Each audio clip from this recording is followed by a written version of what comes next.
Hey again, this is Ty Farrell with OutlawHue, and this is part 4 of the making of Marcus Aurelius. I'm going to start off here by adjusting the hair, and I'm able to adjust the hair and the beard through layers. Layers is just a great way to do some non-destructive concept visualizing and also editing your sculpt without worrying about losing the sculpt in the process.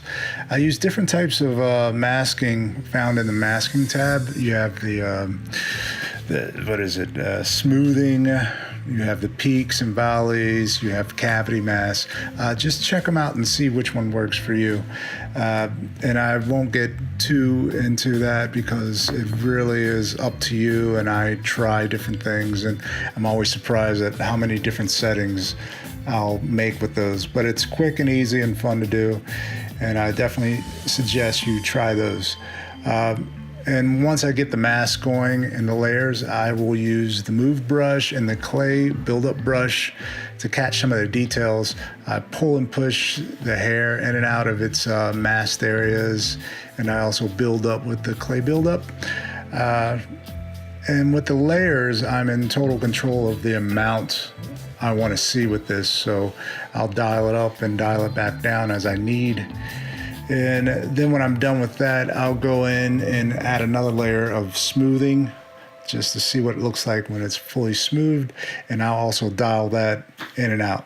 And after this, I go ahead and turn off my layers once I'm happy with what I have.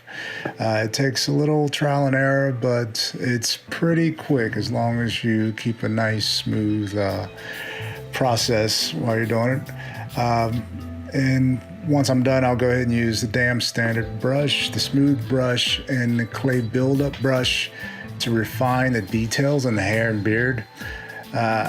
Keeping in mind, I'm always looking to work with the flow of the hair and looking for those curls and definitions that are already there based on my reference, and really try to pull out the shape and detail as much as possible.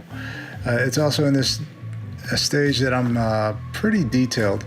I try to keep the idea out of my head to focus on time. I think that's just a bad move unless you're under some stressful deadline. Even when you're there, don't focus on the time, focus on getting the detail to really come through. And this particular process, it took me about an hour to work through the details, but the time went by really quickly, and I believe it's because I don't focus on the time. I just focus on that process and adding the detail, and it goes smoothly. Also in this video, I'm working on Aurelius's clothing, his garbs.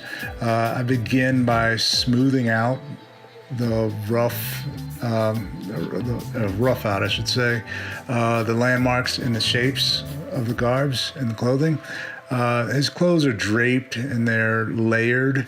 It's pretty important to work through these stages and constantly refer back to the reference to make sure that I have the flow going right. To get the basic feel here, you'll notice I'm using the high polish brush. I turn back face masking on with this. That's to make sure I don't get any crazy anomalies as I'm sculpting. I will also create paths on the fabric and the folds with the damn standard brush mainly. Sometimes you'll see me switch to standard brush. With the high polish brush, I will polish both sides. So this really helps it to pick up the shape a lot better that you're trying to go for with the garment.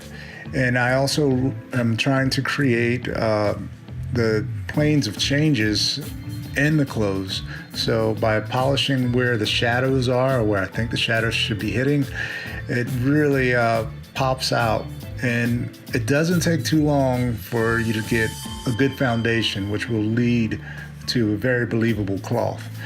All right, well, that's it. I'm going to go ahead and let this time lapse go, and I hope you enjoy and learn something.